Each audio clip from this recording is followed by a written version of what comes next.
ద్వారా దేవుడి వాక్యం మనకు స్పష్టంగా తెలియజేస్తా ఉంది. చూడండి, కీర్తన గ్రంథము 119వ కీర్తన 9వ వచనము ఒకసారి మనం, యవనస్తులు దేని చేత తమ నడక శుద్ధిపరుచుకుందురు, మీ వాక్యమును బట్టి దానిని జాగ్రత్తగా చూచుకున్నట చేతనే కదా. చిన్న ప్రార్థన చేసుకుందాం. అందరూ తల నుంచి కళ్ళు వేసుకున్నట్లయితే చిన్న ప్రార్థన చేద్దాం. పరిశుద్ధుడైన దేవా, కృపమయుడానికి వందనాలు. బహుమతుడా, మహిమ కలిగిన దేవానికి వందనాలు. ఇంతవరకు ప్రార్థనలు, ఆరాధనలు నీ సన్నిధిని మనతో ఉంచారు ప్రభువా. అందరి బట్టి నీకు వందనాలు అయ్యా. చిన్నగా మేము ఇక్కడ చేయించున్నాం. నీ వాక్యం ద్వారా మాట మీరు మాట్లాడండి. వినగలిగిన విషయం విని గ్రహించగలిగిన మనసులో లోపడగలిగిన హృదయం మాకు దయచేయండి తండ్రి. పరిశుద్ధ మానవుడికి ఎలాంటి వినే మానవుని ఆలోచన, మానవునికి జ్ఞానం వెళ్తూ కానీ నీ మాట మా జీవితాలను బ్రతికిస్తుంది నాయన. నీ మాట ద్వారా నాతో మాట మీరు మాట్లాడి వీనతమై మా ప్రభావం నామున్నాం అడిగి నామ గమనించినట్లయితే ఈ యొక్క కీర్తన భాగంలో మనం చూస్తే దేవుని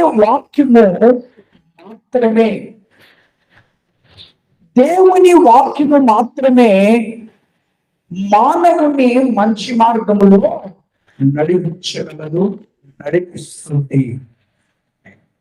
చాలాసార్లు మన స్నేహితులు కావచ్చు, మన ఇంటి పొరుగు వారు కావచ్చు, మన బంధువులు కావచ్చు, లేకపోతే సొంత తల్లిదండ్రులు కావచ్చు, బిడ్డలు కావచ్చు, తల్లిదండ్రులు కావచ్చు, భార్య కావచ్చు, భర్త కావచ్చు, ఏదో ఒక సమయంలో ఏమిటి జరుగుతున్నారా ఏ విధంగా సరే రాంగ్ డైరెక్షన్ లో నడిపించవచ్చు. మనకు చెడు కలిగించే మార్గంలో నడిపించవచ్చు. అయితే దేవులారా, దేవుని వాక్యము మాత్రమే మానవుని మంచి మార్గంలో నడిపిస్తుందని దేవుని వాక్యం స్పష్టంగా తెలియజేస్తా ఉంది. ఇక్కడ మనం గమనించినట్లయితే ఈ చదువుతున్న వాక్య భాగంలో యవనస్తులు దేని చేత తమ నడతలో శుద్ధిపరుచుకుందరు, నీ వాక్యమును బట్టి దానిని జాగ్రత్తగా చూచుకొనుట చేతనే కదా. దేవుని వాక్యమే మనం ఏం చేస్తుందంట, మన నడతలో ఏం చేస్తుంది, శుద్ధి చేస్తుంది. మీ మార్గములో పరిశుద్ధపరుస్తుంది, మీ జీవితాన్ని పవిత్రమవుతుంది, మీలో ఉన్న చెడును తీసివేస్తుంది. కాబట్టి ప్రతి రోజు కూడా యవనస్తులే కాదు, ప్రతి మానవుడు దేవుని వాక్యమును ఏం చేయాలా, చదవాలా. ఎందుకంటే అది నీ జీవితాన్ని శుద్ధిపరుస్తుంది, నీ జీవితమును పరిశుద్ధపరుస్తుంది. కాబట్టి పరిశుద్ధపరిచే దేవుని మాటను అనుదినము నీవు చక్కగా చదవాలి. చక్కగా దాన్ని మనము చదువుతూ మన జీవితాలకు అన్వయించుకుంటూ వాక్య ప్రకారం మనం జీవించినప్పుడంతా ఈ వాక్యం నీ జీవితాన్ని సరిచేస్తుందని దేవుని వాక్యం సెలవిస్తుంది. కాబట్టి ప్రేమ దేవులారా, నీ వాక్యమును బట్టి దానిని జాగ్రత్తగా చూచుకుని చెబితే కదా. ఇంకా ఇక్కడ కొన్ని మాటలు మనకు సెలవిస్తున్నాయి.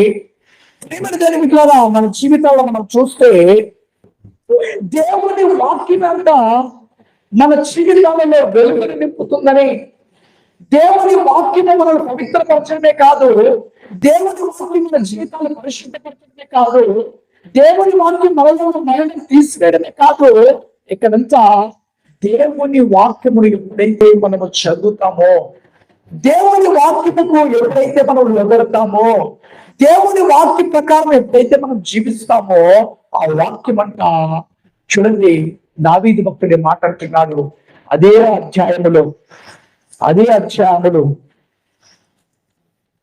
105 వచనం చదవండి. 105, 119, 105. నీ వాక్యము నా దీపములో నా త్రోవకు వెళ్ళిపోతున్నది. ఇక్కడ ఏమవుతుందంటే నీ వాక్యము నా పాదములకు దీపం. ఎప్పుడే కానీ నీ పాదాలు చీకటిలో పడవు. ఎందుకంటే దేవుని నువ్వు కలిగి ఉన్నప్పుడు, దేవుని వాక్యమును జాగ్రత్తగా నీవు ఉద్యోగంలో ఉంచుకున్నప్పుడు, దేవుని వాక్యమునకు దేవుని వాక్యానుసారంగా నువ్వు జీవించినప్పుడంట నీ పాదాలంట చీకటిలో పడవు. నీ పాదాలు ఎప్పుడు దేవుని వాక్యం సెలవిస్తున్నది, ఎప్పుడు కూడా దేవుని వాక్యం సెలవిస్తున్నది. కాబట్టి ప్రేమ దేవుని బిడ్డలారా, దావీదు భక్తుని జీవితంలో ఆయన హృదయంలో ఏమున్నదంటే దేవుని యొక్క వాక్యం. దేవుని వాక్యం అంటే దేవుడే. వాక్యం ఉండదు, వాక్యం దేవుడి యొక్క వాక్యంలో దేవుడే.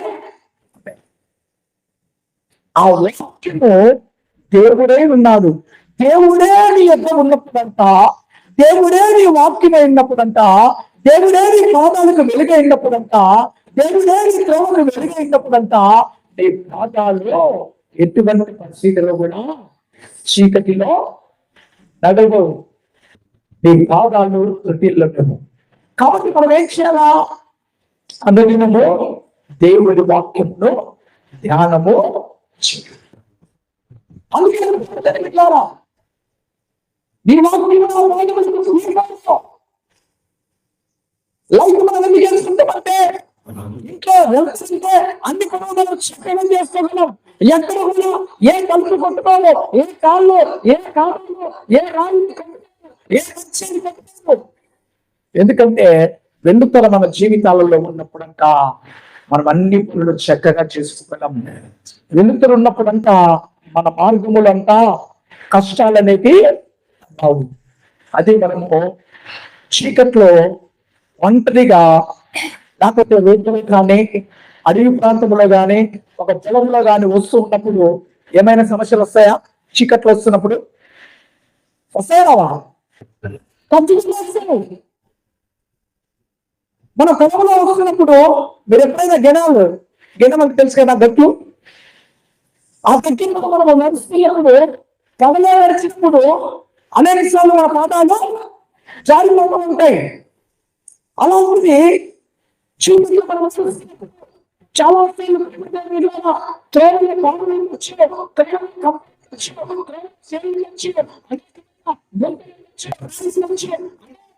మన జీవితాలలో చీకటిలో అలవడినప్పుడంట మన పాదాలు త్రుటిల్లిపోవచ్చు.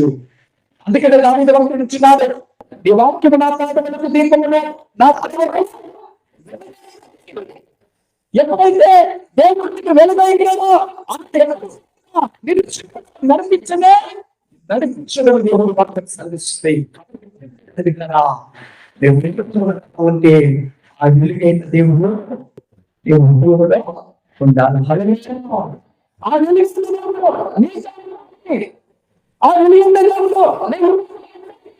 అప్పుడు నీ అడుగులు ఏ మాత్రం తుట్టిల్లను, నీ అడుగులు చీకటిలో పడవు, నీ అడుగులు ఎప్పుడు కూడా రాజ్య మార్గంలోనే వస్తాయి.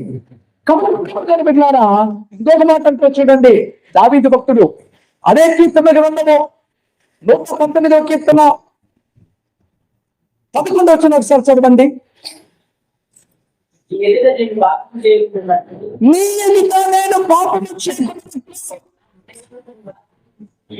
నా హృదయములో నీ వాక్యమును ఉంచుకున్నాను. కదా నీ వాక్యమును దీపం నీ వాక్యము నా త్రోవకు వెలుగైందని అని చెబుతూ ఏమంటాడంటే, నేను పాపము చేయను, పాపం చేసే అవకాశం లేదు. ఎందుకంటే ఇక్కడ చక్కగా ఒక మాట అంటున్నాడు. ఏమాట అంటున్నాడు ఆయన? నీ ఎదుట నేను పాపము చేయకున్నట్లు దేవుడు నా ఎవరు నీ మాటను, అంటే ఎవరిని? నిన్నే ఉంచుకొని ఉన్నాడు. దేవుడు దేవుడిని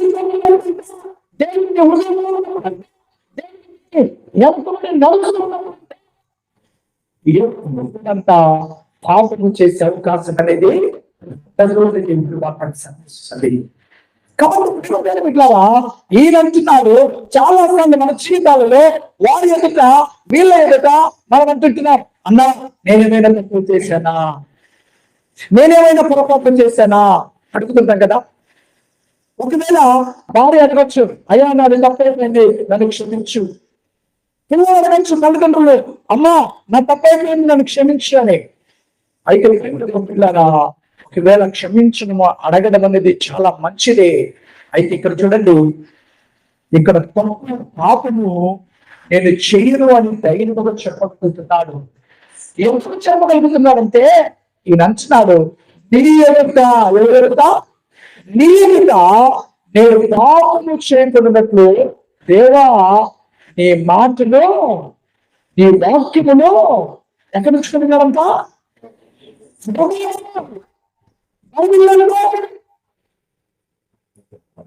దేవుని వాక్యము బైబిల్లో ఉందనుకోండి, అమ్మ ఏమైనా ప్రయోజనమా? వింటున్నారా? దేవుని వాక్యము బైబిల్లో ఉందనుకోండి, ఏమైనా ప్రయోజనమా?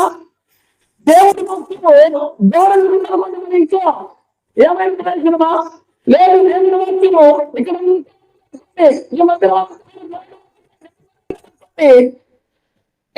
మనకు పాపం చేసే అవకాశం వచ్చింది. దాని వల్ల ఏమైనా ప్రయోజనం ఉందా? ఎక్కడుండాలంట? హృదయంలో ఉండాలి. ఒక పెద్ద కాలం మన ముందు ఉన్నది, దాని ఎగరాలంటే మనకి ఏముండాలి? ఎగరగలిగిన ఆ శక్తి ఉండాలి, ఆ నమ్మకం ఉండాలి. లేకపోతే ఏమైపోతావు? ఆ కాలంలో పడి కొట్టుకొని పోతావు. అలాగే మీలో ఎంత నమ్మకం వస్తుందంటే, దేవుడు నీలో ఉన్నప్పుడే దేవుడి వాక్యం నీవు ధైర్యం దర్శించగలుగుతావు. ఏంటంటే, దేవా నీ యొక్క నేను పాపము చేయకున్నట్లు నా హృదయంలో ఈ వాక్యములో ఉంచుకొని మనం చెప్పగలమా? ఎవరైనా దేవుని ఎదుట నీ కొరకు నా కొరకు గౌరవం పెట్టినా ఆ దేవుని ఎదుట ధైర్యంగా ఎక్కడ చెప్పగలుగుతామంటే, నీ హృదయంలో నా హృదయంలో దేవుడు పాపం చేయము. ప్రియమైన ఒక యవనస్తుడు పాపం చేసే అవకాశం వచ్చినప్పటికీ చాలా సార్లు చెబుతూ ఉంటాను మాట, ఒక యవనస్తుడు పాపం చేసే అవకాశం వచ్చినప్పటికీ ఎవరు చూడలేదు, ఏ అడ్డు లేదు. అయితే అక్కడ ఏమన్నాడు తెలుసా? ఆయన దేవునికి వ్యతిరేకమైన పాపం నేను చేయను. దేవునికి దగ్గర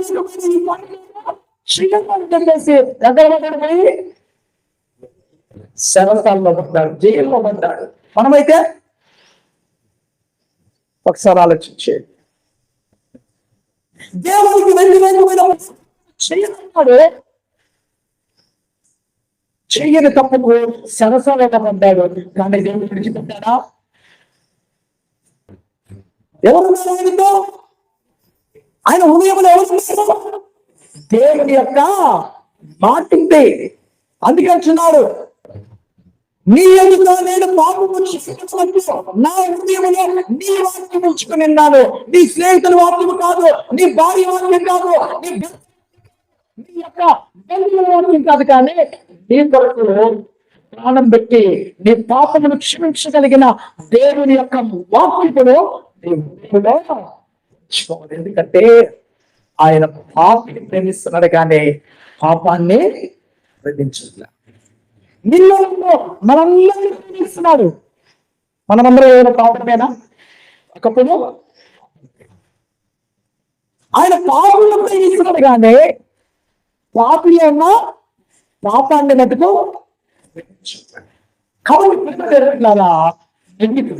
దేవుడు నీళ్ళు చెడుగా ఆశ్రయించుకుంటున్నాం. మనం ఏం చేస్తున్నామంటే మనలో ఉన్న చెడు రెండు దేవుడికి ఇష్టమే లేకపోతున్నాం. నిన్నున్నాడు కానీ నిన్ను ప్రేమిస్తున్నాడు కానీ నీలో ఉన్న పాపాన్ని, నీలో ఉన్న చెడును, నాలో ఉన్న చెడును దేవుడు అసహించుకుంటున్నాడు. కాబట్టి దేవుడు వాక్యం అంట ఎప్పుడైతే జాగ్రత్తగా ప్రతి దినము చదువుతా ఉన్నావు, ఎప్పుడైతే జాగ్రత్తగా దేవుని వాక్యాన్ని చూచుకుంటావో, ఎప్పుడైతే దేవుని వాక్య ప్రకారం జీవించాలనే ప్రయత్నం చేస్తావు అంట నీ భాగాలు ఎప్పుడు కూడా వెలుగులోనే నడుస్తాయి. నీ మార్గం అంట అరాధ్యం, నీ మార్గం అంట శ్రమిస్తా ఉంటాయి. కాబట్టి ఎప్పుడైతే దేవుని వాక్యాన్ని మనము చదువుకుంటూ వాక్య ప్రకారం జీవించినప్పుడంతా దేవుడు అంతా ఆ వ్యక్తులతో పూర్తిగా ఉంటుందని దేవుడు వాక్యం జీవితం చూస్తే ఎప్పుడైతే దేవుడికి వ్యతిరేకమైన పని నేను చేయనన్నాడు. ఎందుకంటే దేవుడి వాక్యం అతని హృదయంలో ఉంది కాబట్టి అతను దేవునికి వ్యతిరేకమైన పని చేయదని వెళ్ళిపోయాడు. దేవుడు అతనితో ఉండి ప్రతి విషయంలో అతన్ని నడిపించినట్లు మనం చూస్తాం. కాబట్టి దేవుడులారా నీ జీవితంలో, నా జీవితంలో కూడా దేవుని వాక్యమును మనము అనుదినము చదవాలా. ఎందుకంటే దేవుని వాక్యం ద్వారానే సరి చేయబడతాము. దేవుని వాక్యమే మానవుని మనిషి మార్గంలో నడిపిస్తుంది. దేవుని వాక్యమే మనిషికి అంట ఒక దిక్సూచి అంట. దిక్సూచి అంటే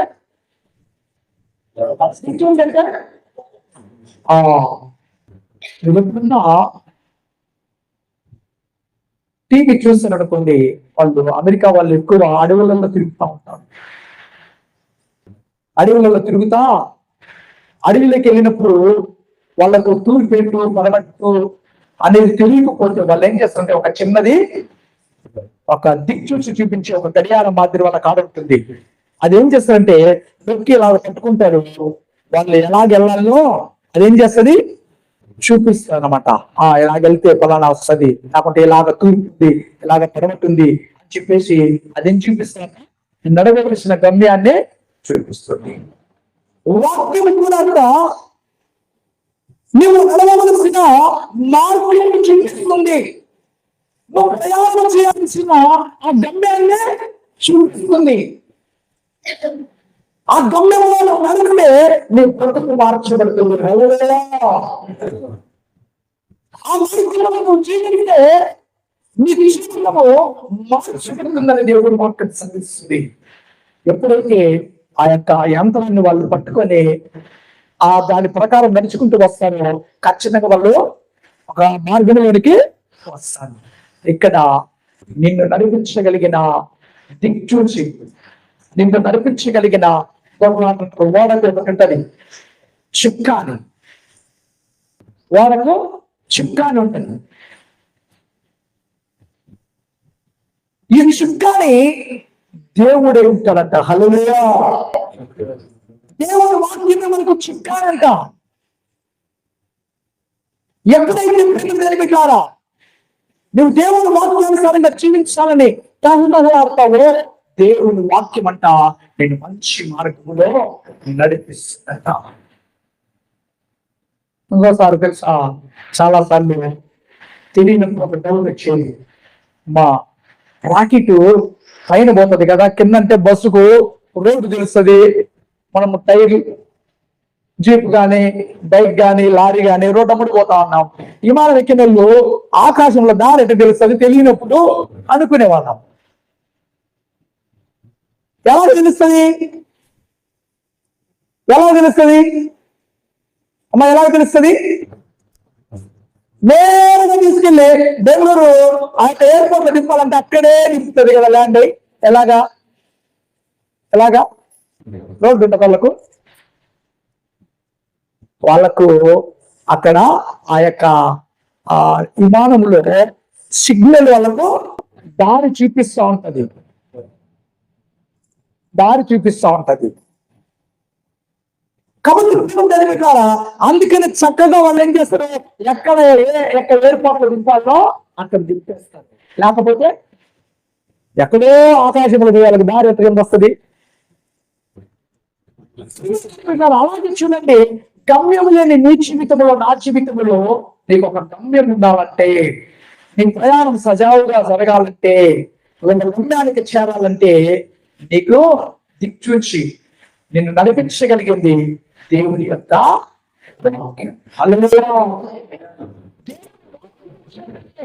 సరిచేయబడతాడు. దేవుని వాక్యమే నిన్ను చీకటిలోకి వెళ్ళకుండా వెలుగులో నడిపిస్తుంది. దేవుని వాక్యమే నిన్ను తప్పు చేయకోకుండా, పాపము చేయకోకుండా, పాపానికి బానిస కాకుండా నిన్ను ఆపుతుందని దేవుని వాక్యమే సెలవిస్తుంది. కాబట్టి దేవుళ్ళారా, బైబిల్లో దేవుని వాక్యం అంటే ఏమి ప్రయోజనం లేదు.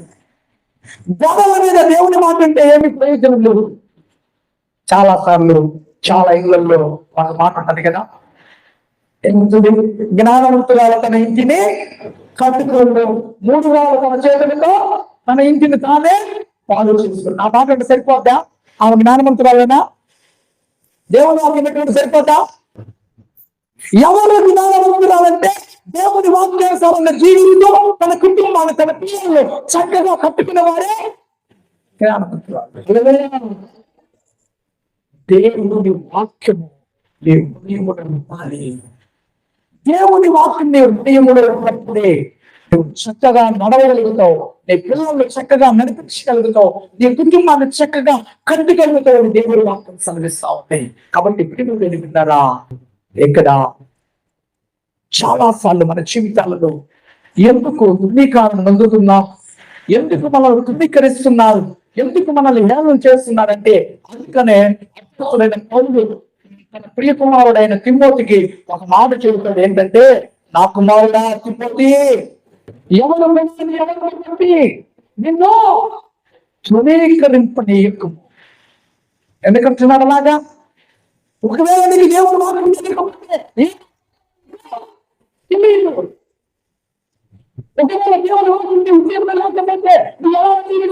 తెలియదు. నీ ఎవరిని బట్టి చాలా మంది నిన్ను ధృవీకరించవచ్చు. నీ ఎవరిని బట్టి ఎవరు నిన్ను లక్ష్యం చేయకపోవచ్చు.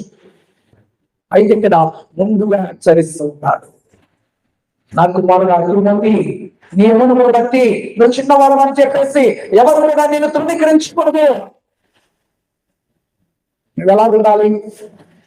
దేవుడి వాక్యములో ఉండాలి. దేవుడి వాక్యం హృదయంలో పెట్టుకోవాలి.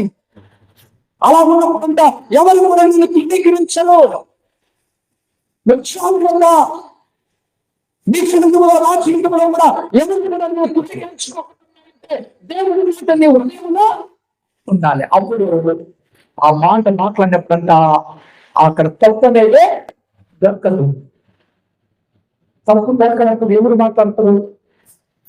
కాబట్టి దేవుడిలాగా దేవుడు వాళ్ళ స్పష్టంగా తెలియచేస్తా ఉంది, నువ్వు లేదంట దేవుని వాక్యమే, దేవుని వాక్యం మాత్రమే నిన్ను నన్ను సరి చేయగలదని దేవుని వాక్యం సెలవిస్తున్నది.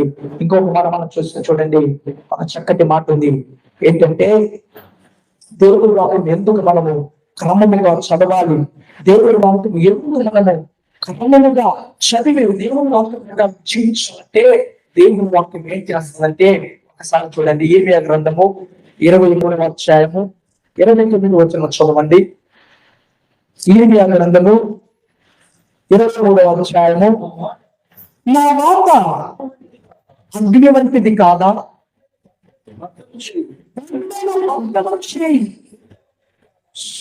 వంటిది కాదా. ఒక నిమిషం, ఏంటంట మరి మీరు చెప్తారండి, నా మాట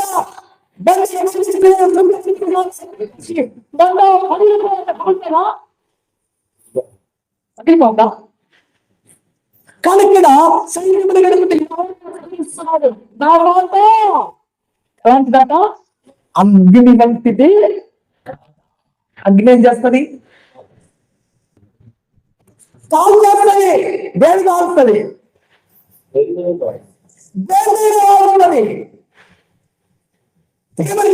గమనించండి.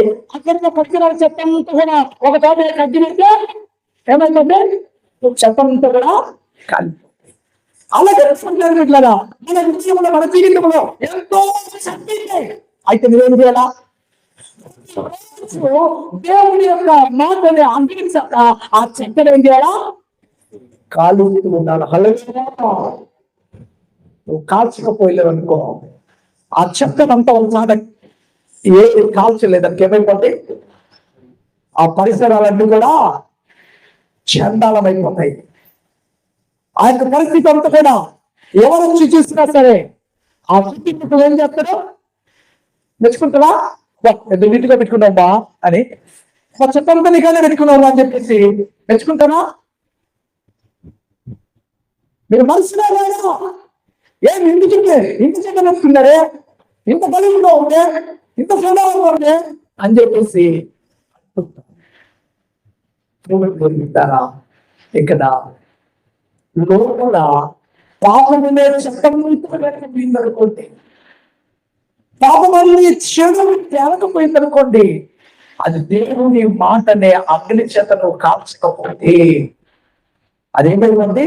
చాలా ఎక్కువైపోయి తర్వాత దాన్ని కాల్చాలంటే, తర్వాత దాన్ని తీసివేయాలంటే చాలా కష్టమైపోతుంది.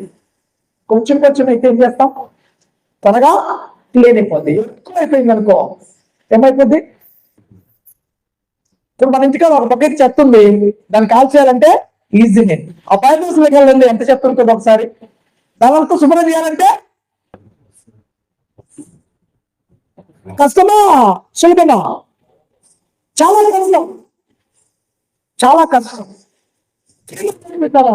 ఇంకా నీ హృదయంలో చెత్తను, నీ హృదయంలో చెడును దేవుడు కాల్చివేయాలంటే వాక్యమైన అగ్ని చేత నువ్వేం చేయాలా? సరిచేస్తూ దేవుని వాక్యం అనే అగ్ని చేత నీలో నా పాపాన్ని కాల్చివేస్తూ, చెడును కాల్చివేస్తూ ఉన్నప్పుడంట నీ హృదయం ఏముంటది?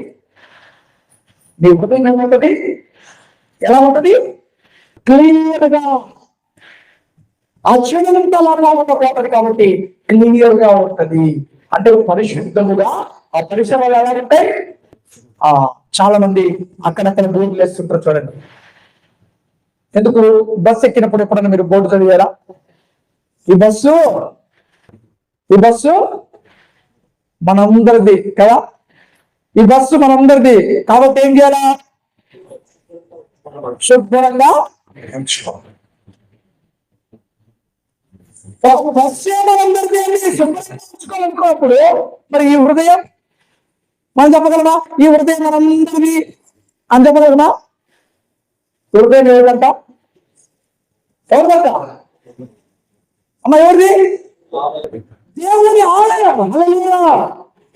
రెగ్యులర్గా శుభ్రంగా ఉంచాలా?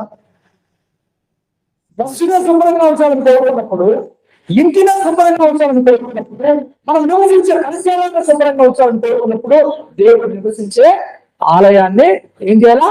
శుభ్రంగా ఉంచాలంటే ఏమై ఉండాలా? ఆ వాక్యము ఎక్కడ ఉండాలా?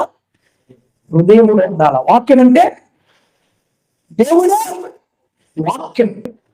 ఆ దేవుడు నీ హృదయంలో ఉన్నప్పుడే నీ పాదములు చీకటిలో పడవు, నీ పాదములు జారి పడిపోవు, నువ్వు పాపములో పడిపోవు, నీ ప్రయాణము సుఖాంతం అవుతుంది, నీ గమ్యము చక్కగా చేరగలుగుతావు. ఎప్పుడంటే వాక్యము నీలో ఉన్నప్పుడు, వాక్యము నీతో ఉన్నప్పుడు. మాట ఒక దేవుడి కదా ఏంటి? ఆయనకు ఇమ్మానుయేలు అంటే దాని అర్థం ఏంటి? దేవుడు నీకు ఆ వాక్యం నీకు తోడుగా ఉన్నప్పుడు ఆ వాక్యం నీలో ఉన్నప్పుడు నీ ప్రయాణం ఎలా ఉంటుంది? సుఖముగా ఉంటుందా, కష్టంగా ఉంటుందా? సుఖముగా ఉంటది. హల్లెలూయా. కాబట్టి పెట్టారా, వాక్యం బైబిల్ ఉంటే సరిపోదు, వాక్యం ఇంట్లో ఉంటే సరిపోదు, వాక్యం మందిరంలో ఉంటే సరిపోదు, వాక్యం ఎక్కడ ఉండాలా? మానవుడికి, అంటే నీ హృదయంలో నా హృదయంలో ఉండాలి. అలా ఉన్నప్పుడే ఈ వాక్యము చక్కగా నిన్ను నన్ను నడిపించగలుగుతుంది, సెలవిస్తుంది. అందుకని ఇక్కడ నీ వాక్యము, నీ మాట అగ్ని వంటిది కాదా, బండము బద్దలు చేయు శుద్ధి వంటిది కాదా. అక్కడ అగ్ని వంటిది, ఇంకొక మాట ఏంటంట, శుద్ధి వంటిది. ఒక పెద్ద బండ ఉంటుంది, అది గడపం తిడతారు ఎవరన్నా, లేకుంటే చెడుకు చెడు వేయాలా, నీకు వెలుగు వేయాలని చెప్పేసి కష్టరాలంటే కష్టరాయ పదం కదా. అది మొదలాలంటే ఏం చేయాలా? శుద్ధి బండ దేనికి అంటే చూసినంటే చాలా రకాలుగా, మళ్ళీ ఇంకొక రకంగా తీసుకోకండి. మానవుడి హృదయం అంతా ఏమైంది? బండ కఠినానికి గుర్తు. బండ ఎందుకు బండలతో మనము పునాది వేసుకుంటుంది? చాలా గట్టిగా ఉంటుందని. మంచి మంచి రాళ్లతో ఎందుకు మనం పునాది వేసుకుంటామంటే స్ట్రాంగ్ గా ఉంటుందని. నీ హృదయంలో వాక్యం లేకపోతే, నీ హృదయంలో దేవుని మాటకు ప్రాధాన్యత లేకపోతే, నీ హృదయం అంతా ఏమైపోతుంది? బండలాగా కఠినమైపోతుందంట. చెడు లేకపోయినప్పుడు, దేవుని మాటకు లోబడకపోతే, నీ హృదయం నా హృదయం అంతా బండలాగానే ఒకటి కఠినమైపోతుందంట. కొంతమంది అక్కడ చూడండి, ఇది మనసా లేకపోతే బండరాయి అంటారు చూడండి. ఇది మనసు బండరాయి అంటే నీ హృదయం కరడిగా. ఈ బండ కావాలంటే యేసు క్రీస్తు అనే వాక్యము చేత ఏం చేయాలా? కొట్టబడాలా. హల్లెలూయా. వాక్యం అనే శుద్ధి చేత కొట్టబడాలా. ఎంతవరకు కొట్టాలా?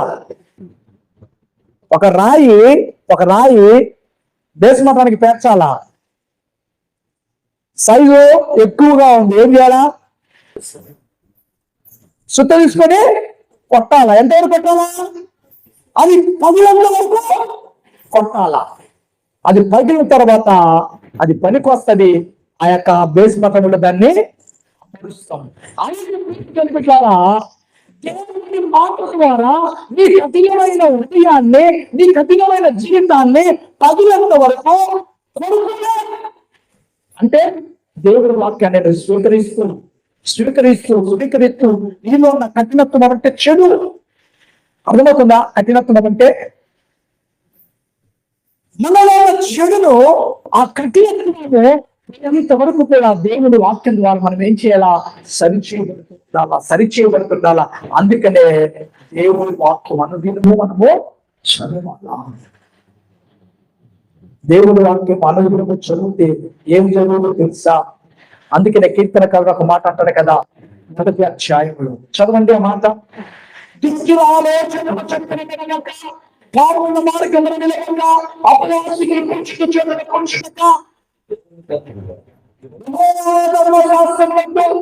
ఆనందించు దివారాలను దాన్ని ఆనందించువాడు. ప్రేమిస్తారా? ఎందుకు ధ్యానించాలంటే అదేం చేస్తుంది? నిన్ను అపవాసుకున్న చోటుకు పోనివ్వదు. ఆకుల మార్గాన పోనివ్వదు. అందుకు చెడులో దేవుని వాక్యం చెడుకు నిన్ను దగ్గరగా ఉంచుతుందా, దూరంగా ఉంచుతుందా? దూరంగా ఉంచుతుంది. అందుకనే దేవుని వాక్యాన్ని ప్రతి దినము మనము చదువుతూ ఉండాలి. దేవుని వాక్యాన్ని మనము ప్రతి దినము ధ్యానము చేస్తూ ఉండాలి. అలాగా చేయని పక్షములో మన హృదయాలు కఠినమైపోతాయి. మన హృదయాలలో మురికి పేరకపోతుంది. మన హృదయాలంతా చాలా గందరగోళమైన పరిస్థితి అయిపోతుంది. మనం తినలేదు అనుకో 3 పూట్ల ఏమవుతుంది? అమ్మ ఏమవుతుంది? నా వైపు చూడండి, ఏమవుతుంది? నీరసం వస్తుంది కదా, కాలు లేదు చేయలేదు. 3 పూట్ల తినకోకుండా ఒక 2 బకెట్లు దుప్పట్లు పెట్టామనుకో, ఉతకండి మన దుప్పట్లు పెట్టామనుకోండి, ఎట్లుంటది? దుప్పటి కూడా పైకి లేదు, ఎందుకంటే కాళ్ళు వేస్తే కదా, నీకు ముందు చేయలేస్తే కదా. అంటే నీ కడుపులో ఆహారం లేదు, నీకు ఒంట్లో శక్తి లేదు, నువ్వు ఆహారం తినలేదు కాబట్టి ఆ దుప్పట్లు ఉతికే శక్తి నీ కాదా లేదు. అలాగే ప్రేమ దేవుని బిడ్డలారా, దేవుని వాక్యం నువ్వు తినకపోతే, దేవుని వాక్యం నీ హృదయంలో లేకపోతే, దేవుని వాక్యం నీతో లేకపోతే, నువ్వు కూడా పాపాన్ని ఎదిరించే శక్తి ఉండదు. అపవాదిని ఎదిరించే శక్తి నీలో ఉండదు. అప్పుడు ఏమైపోతాం? మురుగుడి ప్రాంతం సొల్లదిల్లి ఎలాగ పడిపోతామో సాతాను కూడా ఏదైనా అడిగారు పడిపోతాం సమస్యకి. అప్పుడు ఏం చేస్తాడు? జుట్టు గర గర గర గర గర దేవుడులాగా మన జీవితంలో దేవుడి వాక్యం సెలవిస్తున్నది. ఏ మానవుడైనా, నువ్వైనా, నేనైనా సరే దేవునిలో చక్కగా నడవాలంటే దేవుడు వాక్యమే మనను చక్కటి మార్గంలో నడిపించగలుగుతుంది. కాబట్టి దేవుని వాక్యాన్ని అనుదినము అనుక్షణము మనము చదువుతూ నమలు వేసుకుంటూ వాక్యం ప్రకారం జీవించినప్పుడంట మన జీవితాలు చక్కటి మార్గంలో నడుస్తాయి. చక్కగా మనము జీవించగలుగుతామని దేవుడి వాక్యం సెలవిస్తున్నది. కాబట్టి ఆయన మాట ఎలాంటిదంట? అగ్ని వంటిది కాదా, బండను బద్దలు చేయు శుద్ధి వంటిది కాదా. ఎంత కఠినమైన నీ పాపం, ఎంత కఠినమైన వాక్యం ద్వారా ఏం చేయగలం? సరి చేయగలం. ఎవరు చేయగలరు? దేవుడు చేస్తాడు. భయంకరమైన ఎదుచారులే ఎవరైపోయారు? బారిపోయారు. భయంకరమైన నలవడకులే బారిపోయారు. భయంకరమైన దొంగలే బారిపోయారు. కారణం ఏంటంటే దేవుడు వాక్యం. దేవుడి దేవుడిలారా ఇక్కడ దేవుడు వాక్యములకు మనం చోటు ఇవ్వకపోతే ఎవరికి చోటిస్తున్నట్టు? దేవుడు వాక్యానికి చోటు ఇవ్వకపోతే ఇంకో కూడా ఉంటాడు మనతో. ఎవరు? అపవాది. దేవుడు వాక్యం ఎవరు? అపవాదే. కాబట్టి అపవాదికి మనం చోటు ఇవ్వకూడదని దేవుడు వాక్యం సెలవిస్తున్నది. ఇంకొక మాట చూడండి, చక్కటి మాట ఉంది. మలాకి గ్రంథం 3వ అధ్యాయం 2వ వచనం చదువుదాం. 3వ అధ్యాయం 2వ వచనం.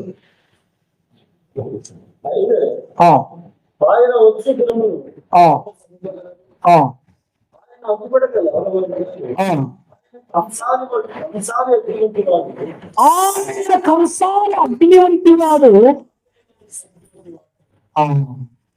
ఏంటంట? కంసాల అగ్ని వంటి వాడు. ఎవరు? అమ్మ ఎవరు? ఎందుకన్నాడు కంసాలని? ఎందుకన్నాడు? నేను ఇంతలా ఇనుము మొక్క తీసుకొని వచ్చి వంశీ చేతికి ఇచ్చినానుకో, దాన్ని సరి చేయని, మచ్చకత్తి చేయని, ఏం చేయాలని నెత్తికేసి కొట్టుకుంటాడు. ఎందుకని? తెలియదు. లేదా వంశీ తీసుకొని వచ్చి నా చేతికి ఇచ్చిందనుకో, నేనేం చేయాలా? కాళ్ళు ఎగట్టుకోవాలా దాన్ని తీసుకొని. ఎందుకంటే నాకు తెలియదు. అది ఎక్కడికి వెళ్ళాలి? కంసాల చేతులకి వెళ్ళాలి. చిన్న చిన్న ఈ ముక్కలని 3 ముక్కలు చేసి దీని రాజన్న చేతిలో పెట్టిన అనుకో, ఏం చేసిన వల్ల దాన్ని సరి చేయగలడు. ఎందుకని? ఆయన కార్పెంటర్ కాబట్టి, ఆ పని తెలుసు కాబట్టి. అంట ఆయన ఎలాంటి వాడంట? కంసాలి అంట. నీ జీవితాన్ని ఒక పనికిరాని ఇనుము ముక్క అనుకో, నువ్వు నేను పనికిరాని ఒక ఇనుము ముక్క అనుకో. ఆ ముక్క నా కంసాలి చేతిలో పెడితే ఏం చేస్తాడు? పనికొచ్చే వస్తువు చేస్తావా లేదా? పనికొచ్చే వస్తువుగా నిన్ను నన్ను ఏం చేస్తాడు ఆయన? అయితే నువ్వు పనికొచ్చే వస్తువుగా ఉన్నావంటే ఇలాగ అందేస్తాడా? ఇలాగ అనేసి వస్తాడా? ఏం చేయాలి? ఆ యొక్క కొడుకులో నిన్ను నన్ను బాగా కాల్చాల.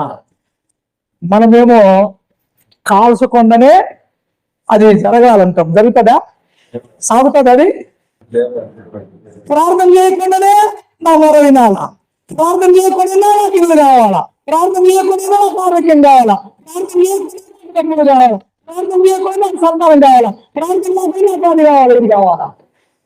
ఇక్కడ కాల్చబడకపోకుండా అది మార్పు కాల్చబడాలా. తర్వాత ఏం చేయాలా?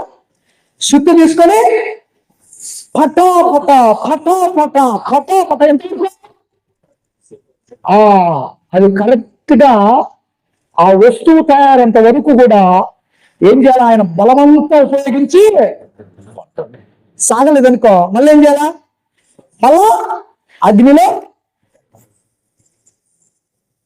అది నియమనంత వరకు కూడా అది వస్తే కనుకొస్తుంది, మంచిగా తయారైనంత వరకు కూడా ఏం చేయాలి? అగ్నిలో పెట్టాలా, సుత్తితో కొట్టాలి. అది బాగా తయారైన తర్వాత పనికొచ్చిన తర్వాత ఏం చేస్తారు తెలుసా? అది తీసుకొచ్చి ఎక్కడ పెడతారు? మార్కెట్ లో పెడితే అప్పుడు నీవు నేనేం చేస్తున్నావు? డబ్బులు ఇచ్చి తీసుకెళ్తున్నాం. ఏమైంది అప్పుడు? దానికి విలువ వచ్చింది. హల్లెలూయా. నీ జీవితంలో నా జీవితంలో కూడా దేవుని వాక్యం నీలో ఉన్నప్పుడు విలువ వస్తుంది. దేవుని వాక్యం నీలో ఉన్నప్పుడు అంటే దేవుడు నీలో ఉన్నప్పుడు, దేవుడు నీలో ఉన్నప్పుడు అంట పనికిరాని నీకు నాకు ఏమొస్తుందట? పనికిరాని నీ జీవితం నా జీవితం యేసుక్రీస్తు కంసాలు ఎంత ఆయన చేతుల్లో పెడితే ఏం చేస్తాడు? నీ రూపాన్ని ఏం చేస్తాడు? నిరాకరణ ఉంది. ఆ ఇనుము ముక్క నిరాకరణ అంటే తనకు ఒక రూపము లేదు. ఆయన చేతుల్లో పెడితే ఏం చేస్తాడు? ఒక రూపాన్ని ఇస్తాడు. ఆ రూపము తయారైన తర్వాత ఆ రూపానికి విలువ ఉంది, కానీ ఇనుము ముక్కకు విలువ. నీ జీవితంలో మార్పు చెందితేనే విలువ ఉంది, కానీ మార్పు చెందకపోతే విలువ. కాబట్టి జరిగిందారా మార్పు చెందాలంటే దేవుని వాక్యం నీ పాదాలకు దీపముగా ఉండాలా. మార్పు చెందాలంటే దేవుని వాక్యం నీ తోవకు ఉండాలా. దేవుడు నీకు తోడ ఉండాలా. దేవుడు అప్పుడే నీ జీవితము ఎంత కఠినమైనా మారిపోతుంది. నీలో ఎంత మునిగున్నా ఆ వాక్యం ఏం చేస్తుంది? కాల్చేస్తుంది, పరిశుద్ధపరుస్తుంది, ఆ శుద్ధపరుస్తుంది. కాబట్టి ప్రేమ తెలిపిట్లరా ఈ వాక్యములకు మనం ప్రాధాన్యత ఇవ్వాలంట. అందుకని ఇక్కడ నా మాట 2 మాటలు చెప్తున్నాను. అక్కడెక్కడ కంసాల చేతుల్లోనికి ఎందుకు పోవాలి ఆ వస్తువు? ఇంకొక మాట ఉంది కదా, ఈయనెవరంతా వాక్యం వేసడం నీ సబ్బుతో ఎవరి చేతిలో? కాబట్టి ప్రేమ తెలిపిట్లరా మనం రోజు ముందుకు పోవాలని రోజు స్నానం చేస్తున్నా. ఒక గంట అయిపోతానే మనం అయితే చూసుకుంటానే మళ్ళీ సమత కప్పు. చాలా మంది ఏం చేస్తున్నారంటే మామూలుగా స్ప్రే కొట్టుకుంటున్నాం అనుకోండి, స్మెల్ రాకుండా బాగానే ఉంది. ఎంత స్ప్రే కొట్టినా స్నానం అయితే చేయాలా. మనం ఉనికి అయితే ఇక్కడంతా ఈ శరీరానికి ఉన్న మురికేమో గాని నీ ఆత్మకు పట్టిన మలినం పోవాలంటే ఏం చేయాలా? ఏ సబ్బు అంట ఇది? ఏ సబ్బు? వాక్యమనే సబ్బు. నీ సౌందర్యానికి సంతులు వాడచ్చు, నువ్వు నిగనిగా మెరచాలంటే లక్ష వాడచ్చు, ఇంకా చాలా చాలా సబ్బులు ఉన్నాయి కదా. ఏమైనా మెరవచ్చు నీ సౌందర్యం, కానీ నీ ఆత్మ మెరవాలంటే, నీ ఆత్మ అంటే వాక్యం తప్ప ఈ ప్రపంచంలో ఇంకొకటి లేదు. వాక్యమే నీ ఆత్మను మెరిపించగలదు. వాక్యమే నీ జీవితాన్ని మెరిపించగలదు. ఒకవేళ ఈ నూతనమైన సభ్యులు నీ శరీరాన్ని మెప్పించొచ్చేమో. ఈ నూతనమైన సభ్యులు నీ శరీరానికి అందాన్ని వచ్చము, కానీ నీ ఆత్మకు అందాన్ని ఇచ్చేది కేవలము దేవుని మాటే, దేవుడే. హల్లెలూయా. కాబట్టి ఎవరికి ప్రాధాన్యత ఇవ్వగలుగుతున్నాము? దేవునికి. ఆయన నిన్ను పొలంలో మెరుగుపరిచేవాడు. అందుకనే భక్తులు అంటాడు, నీ మోకాళ్ళు నల్లబడితే నీ ముఖము తెల్లబడుతుందట. హల్లెలూయా. నీ మోకాళ్ళు నల్లబడితే నీ ముఖము తెల్లబడుతుందంట. దాని అర్థమైందమ్మా? మోకాళ్ళు నల్లబడనంటే నువ్వు ఏది చాలా ఎక్కువగా మోకరించి ప్రార్థన చేయాలి. ఎడారి ఓడ అంటారు ఒక దానిని, ఒక జంతువులు. ఏంటమ్మా? ఒంటె. ఎడారి ఓడ అంటారు. అంటే ఎంత బరువైనా అది ఎడారిలో మోస్తుంది. ఎంతసేపు అయినా ఎంతగైనా ఎడారిలో పరిగెడుతుంది. మనము ఏ జంతువు ఎడారిలో పరిగెత్తలేదు. అయితే మీరు గమనించండి, దాని బాణము దించబడాలి అంటే అదేం చేయాలి తెలుసా? ఎప్పుడన్నా గమనించారా? అది 4 మోకాళ్ళ మీద కిందికి వంగినప్పుడే దాని మీద ఉన్న బరువును తీయగలము. ఎందుకని అది చాలా ఎత్తుగా ఉంటుంది. దాని మీద తీయకుండా చాలా కష్టం. అందుకనే అది మోకరిస్తేనే దాని బరువు తీయబడుతుంది. నీ జీవితంలో, నా జీవితంలో నువ్వు మోకరిస్తేనే నీలో ఉన్న సమస్యలన్నీ తీయబడతాయి. హల్లెలూయా. దానికి కారణము ఒకటి, వాక్యం. కాబట్టి ఇప్పుడు తెలియకుండా ఈ ప్రపంచంలో ఎవరైనా సరే మంచి మార్గంలో నడవాలంటే దేవుని మాట తప్ప ఈ లోకంలో ఎవరి మాట కూడా ఎవరిని కూడా మంచి మార్గంలో నడిపించలేదు. అది అసాధ్యము. ఎందుకంటే దేవునిలో తప్ప మంచి ఎవరిలో మంచి లేదు. మంచి ఎవరిలో లేదు. ప్రతి ఒక్కరు కూడా మనల్ని స్వార్థంగా నడిపిస్తారేమో. అయితే దేవుడు ఒక్కడే ఆయన మనల్ని మంచి మార్గంలో నడిపిస్తాడు, సత్యమైన మార్గంలో నడిపిస్తాడు, జీవానికి మనల్ని నడిపిస్తాడు. అంతేనా? అందుకే అంటాడు, ఆ మార్గములు అంతా ఏమి లేదంట, అపజయమే, ఆ మార్గములు అంతా మరణమే లేదు. కాబట్టి ఇప్పుడు తెలిపిల్లారా, నీవు నేను వాక్యమును రోజు చదవాలి. నీవు నేను వాక్యమును చదువుతూ వాక్య ప్రకారం జీవించే శక్తిని నాకు దయచే ప్రభువా అని దేవుని సన్నిధానంలో మనం ఏం చేయాలా? ప్రార్థన చేయాలి. ఇంకా 2 మాటలు చెప్పి నేను ముగిస్తా. చూడండి, దేవుని వాక్యం పిల్లలైనా పెద్దలైనా ముసలి వాళ్ళైనా ఎవరైనా చదివితే ఎలా ఉంటుందంటే, ఈ దావీదు భక్తుడు అంటాడు. దావీదు ఏం చదువుకున్నాడమ్మా? దావీదు ఏం చదువుకున్నాడు? డాక్టరా? అవునా? రాజకీయ శాస్త్రం నేర్చుకున్నాడా? లేకుండా సైంటిస్టా? ఆయనకున్నదంతా ఎక్స్పీరియన్స్ ఏంటంటే గొర్రెలను ఎలాగా కాయాలి, దానిని ఎలాగా పెంచాలి, దానిని ఎలాగా అభివృద్ధి చేయాలా, అదొక్కటి ఆయనకు బాగా ఈ లోకంలో కదా. అయితే అట్లయితే ఆయన ఏం మాట్లాడుతున్నాడో ఒకసారి గమనించండి. చూడండి, 119వ కీర్తన 119వ కీర్తన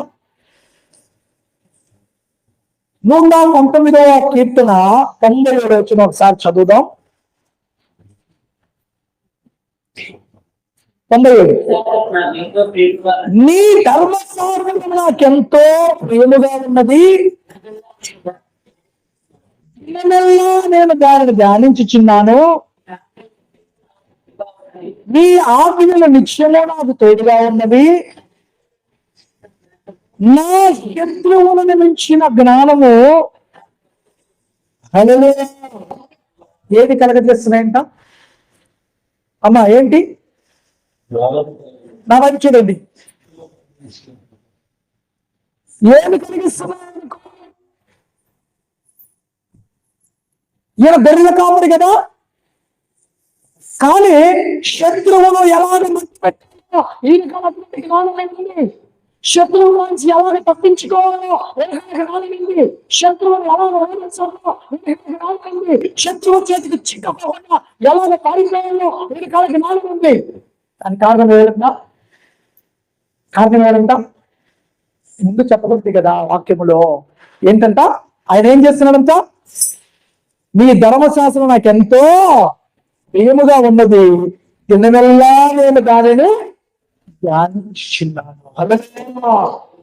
దేవుని వాక్యాన్ని ధ్యానిస్తున్నాను. ఆయన దేవుని వాక్యాన్ని ధ్యానిస్తే అంట బైబిల్ సరిస్తుంది, నీ అడుగులు జారుతుంది, నువ్వు పాపములో పడితే ఒకరికి నువ్వు చిక్కవు, నువ్వు తలగా ఉంటావు కానీ తోకగా ఉండవు. ఈయన ప్రియమైన బిడ్డలారా, దేవుని వాక్యాన్ని రోజు ధ్యానిస్తున్నాడు, దినమెల్లా ధ్యానిస్తున్నాడు. ఆ వాక్యం అంట ఆయనకెంతో ప్రియముగా ఉన్నదంట. అంటే ఏంటి వాక్యం అంటే? అన్న వాక్యం అంటే ఏం తెలుసుకుంటున్నాం మనం? దేవుడే. దేవుడు అంతా ఆయనకి ఎంతో ప్రియముగా ఉన్నాడంట. దేవుడే ఆయనకి అంత ప్రియముగా ఉన్నప్పుడు ఆయన శత్రువు చేతికి చిక్కుతాడా? దేవుడు చిక్కిస్తాడా? మన బిడ్డలు దేవుడు అపరాధం చేతుల్లో పెడతాడా? సౌలు ఎన్ని రోజులు తరుముకున్నాడు? ఎంతమందితో తరుముకున్నాడు? పట్టుకున్నాడా? కనీసం ఆ చోట్లని తెలుసుకున్నాడా? ఇక్కడ వచ్చినాడు ఏంటంటే, నీ వాక్యాన్ని నేను ధ్యానిస్తున్నాను, నీవు నాకెంతో ప్రేమగా ఉన్నావు, నీ మాటలు, నీ శాసనాలు అవి నాకు తోడుగా ఉన్నాయి. అంటే దేవుడు తోడుగా ఉన్నాడు. అయితే ఇక్కడ మాట అంటున్నాడు ఏంటంటే, అవి నా శత్రువుల మించిన జ్ఞానము నాకు కలిగించుచున్నాయి. చాలా మటుకు కొంతమందికి జ్ఞానమే ఉండదు, వయసు పెరుగుతుంది, జ్ఞానం ఉండదు, ఏం మాట్లాడతారో తెలీదు. కారణం ఏంటి?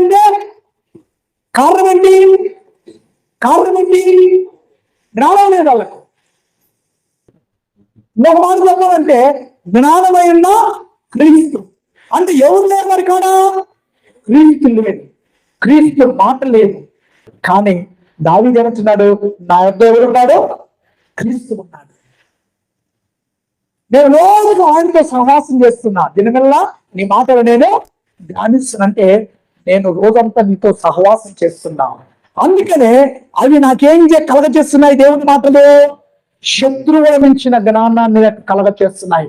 అంటే శత్రువుని ఎలా ఓడించాలో, శత్రువు చేతులు నేను చిక్కపోకుండా, శత్రువు చేతులు నేను పడిపోకుండా, ఆపదలు నా దరికి రాకుండా అవి ఏం చేస్తున్నాయి? నన్ను తప్పిస్తున్నాయి. దేవుని మాట నన్ను కాపాడుతున్నాయి. ఇంకొక కారణం కూడా వచ్చింది, చదవండి కింద 99. నీ శాస్త్రములను ధ్యానించుచున్నాను, కావున నా బోధకుల కంటే నాకు విశేష జ్ఞానము కలదు. ఎంత చక్కటి మాట! ఆయన బోధకులకు మించిన జ్ఞానము ఎలా కలుగుతుంది ఆయనంటే, ముందు మాట ఉంది కదా, ఆయన ఏమంటున్నాడు? ఆయన ఈ శాసనాలను నేను ధ్యానిస్తున్నాను అంటే దేవునికి ప్రాధాన్యత ఇస్తున్నాడు ఆయన ముందు. అందుకనే తన బోధకులను మించి జ్ఞానం ఉంది ఆయనకు.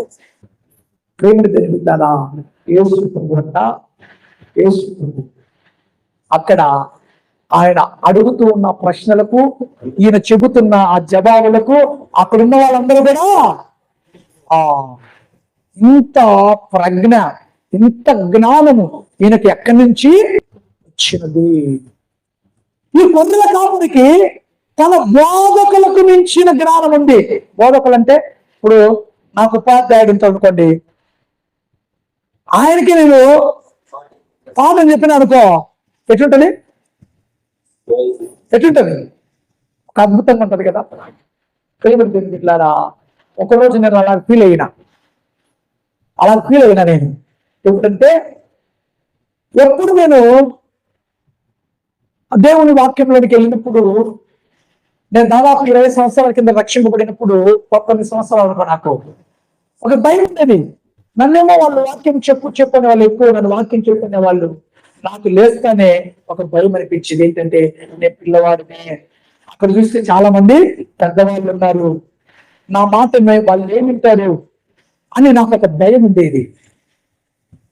అయితే దేవుడు నాతో అదే సమయంలో ఒకనాటి నాకు జ్ఞాపకం వచ్చేది. నేను బాలుడనవద్దు, నేను నీకు తోడుగా నీ నోరు నా మాటలు ఉంచి ఉన్నా. ఆ మాటలు నువ్వు ప్రకటించినప్పుడు ఒకరోజు నేను చెబుతున్నప్పుడు అక్కడ కూర్చున్న వాళ్ళందరూ తెలుసా, హెచ్ఓలు ఉన్నారు, లెక్చరర్స్ ఉన్నారు, టీచర్లు ఉన్నారు. అందరికంటే ఎక్కువ అర్థం నాది 10th క్లాస్ ఫెయిల్.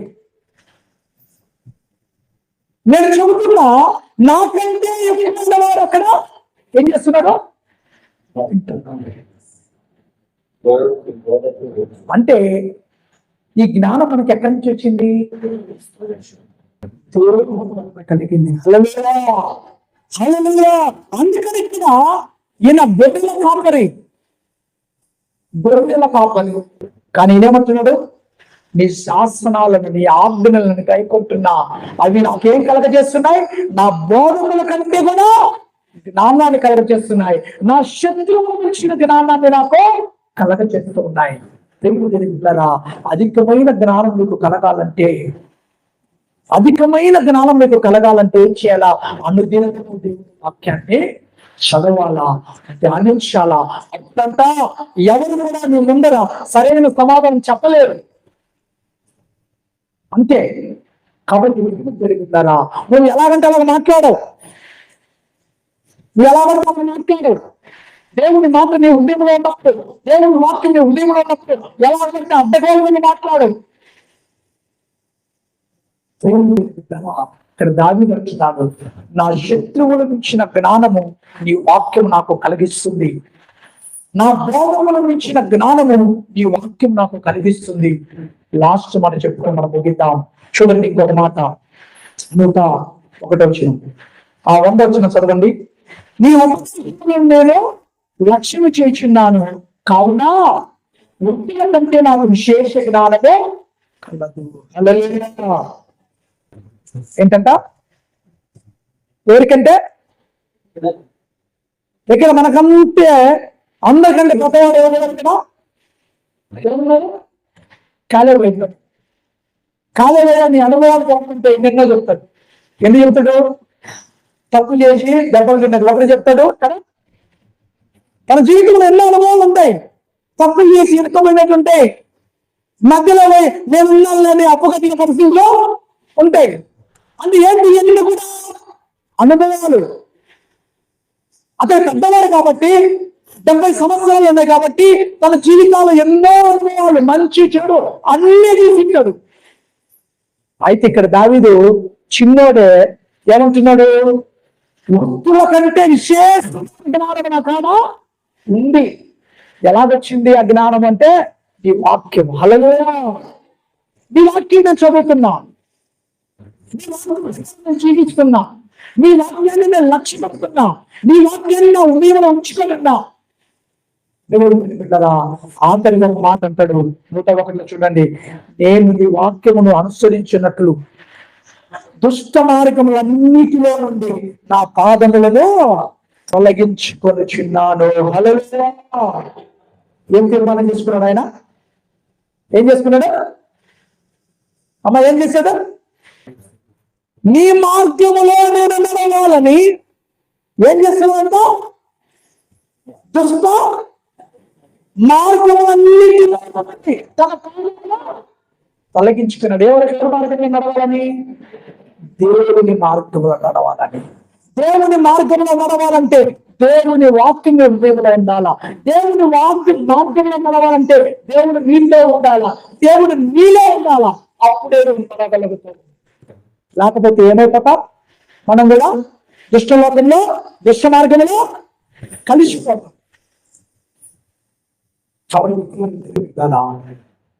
తల్లిదండ్రులు చెప్తా రే నా మాట వినరా, రే పెద్దలు చెప్పింది వినరా, లేకపోతే పరకలేసుకొని అంటుంటారు. నేను కూడా దేశ దిమ్మడి కాకుండా ఉండాలంటే, నేను కూడా దుష్ట మార్గంలో కలిసిపోకుండా ఉండాలంటే, దుష్ట మార్గంలో నుండి మంచి మార్గంలో, సత్యమార్గంలో, దేవుని కలిగి, దేవుని మాట కలిగి జీవించాలని కోరుకుంటున్నాను. అందుకే ఎవరు దేవుని చేత తమ నడతలు శుద్ధి చేసుకుందరు నీ వాక్యమును చూచుకోవడం చేతనే కదా, నీ వాక్యానికి లోబడి చేతనే కదా. దేవుడి వాక్యానికి లోబడినట్లయితే స్వచ్ఛమైన మార్గంలో నడుస్తావు. దేవుడి వాక్యానికి లోబడినట్లయితే జీవనం కలిగిన మార్గంలో నడుస్తావు. దేవుడు నీతో ఉంటాడు, దేవుడు నీలో ఉంటాడు, నీ పాదాలకు ఆయన దీపముగా ఉంటాడు, నీ త్రోవకు ఆయన నీ జీవితంలో చీకటి అనేది ఉండదు, నీ జీవితంలో అపజయం అనేది ఉండదు, నీ జీవితంలో అనేది ఉండదు. వెళ్ళారా ఈ మధ్య అక్కడ సమయంలో దేవుని వాక్యాన్ని ధ్యానిస్తూ ఉన్నావా? దేవుడికి నువ్వు ఎంత ప్రాధాన్యత ఇస్తూ ఉన్నావు? దేవుని జీవితాన్ని మార్చాడు. దేవుని వాక్యమే నీ జీవితాన్ని మంచి మార్గంలో నడిపిస్తుందని దేవుడు వాక్యం ధ్యానంగా తెలియజేస్తుంది. కాబట్టి మన జీవితాలు దేవుని దేవుని పట్ల దీవచ్చి ఆస్వాదించిన